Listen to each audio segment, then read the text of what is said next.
नवी मुंबई महानगरपालिकेच्या स्थायी समितीच्या बैठकीत काल विकास कामं, रस्त्यांवरील खड्डे आणि कंत्राटी कामगारांचे रखडलेले पगार आणि विद्यार्थ्यांच्या गणवेशाच्या मुद्द्यावरून प्रशासनाला सत्ताधारी आणि विरोधकांनी चांगलंच धारेवर धरलं।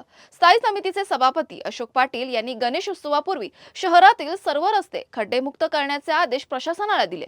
तसेच दक्ष ॲपवरील नागरिकांच्या तक्रारींचं तातडीने निवारण करण्याच्या सूचनाही यावेळी देण्यात आल्या।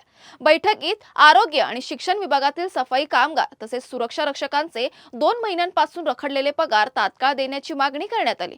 कंत्राटदारांना वारंवार मुदतवाढ दिल्याबद्दल सदस्यांनी तीव्र नाराजीही व्यक्त केली आहे। याशिवाय विद्यार्थ्यांना 15 ऑगस्ट पर्यंत गणवेश उपलब्ध करून देण्याचं शिक्षण विभागाने आश्वासन दिलंय।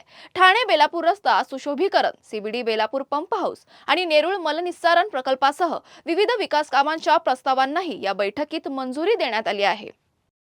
च्या बाबतीमध्ये सर्व सभागृह या ठिकाणी सभागृह नेते साहेबांच्या सर्वात सभागृह नेते साहेब असतील किंवा महापौर महोदय असतील, सर्व सभागृहातले सदस्य गणवेशच्या बाबतीमध्ये या नवी मुंबई महानगरपालिकेमध्ये शिकणाऱ्या सर्व आमच्या विद्यार्थ्यांना वेळेत पाठ्यपुस्तक गणवेश हे मिळालेच पाहिजे आणि त्याच्या बाबतीत धोरण देखील आमचं सर्वांचं सदस्यांचं आणि स्थायी समितीसुद्धा या ठिकाणी गांभीर्याने त्या गोष्टीकडे लक्ष दिलेलं आहे। परंतु आपल्याला माहीत आहे की ही प्रशासन आता 4-5 काळानंतर ही निवडणूक झाल्यानंतर 4-5 महिने आपल्याला हा प्रस्ताव आत्ता पास झालेला आहे, म्हणजे 2 महिन्यापूर्वी।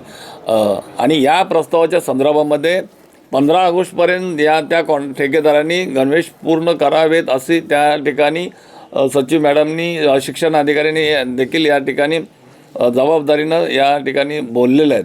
आणि आपल्याला माहीत आहे की आम्ही पुढच्या वर्षीकरता या सभागृहामध्ये आत्ताच आम्ही असं या ठिकाणी ठरवलेलं आहे की भविष्यामध्ये 4 महिने अगोदर या गणवेशच्या बाबतीमध्ये टेंडर करून, जेणेकरून मुलं जून महिन्यामध्ये शाळेत ज्या दिवशी येतील त्या दिवशी पहिल्या दिवशी त्यांना गणवेश मिळेल अशा पद्धतीचं धोरण या ठिकाणी सर्व सभासदांनी ठरवलेलं आहे। त्यामुळं आता 15 ऑगस्टपर्यंत हे गणवेश मिळतील अशी आम्हाला खात्री आहे।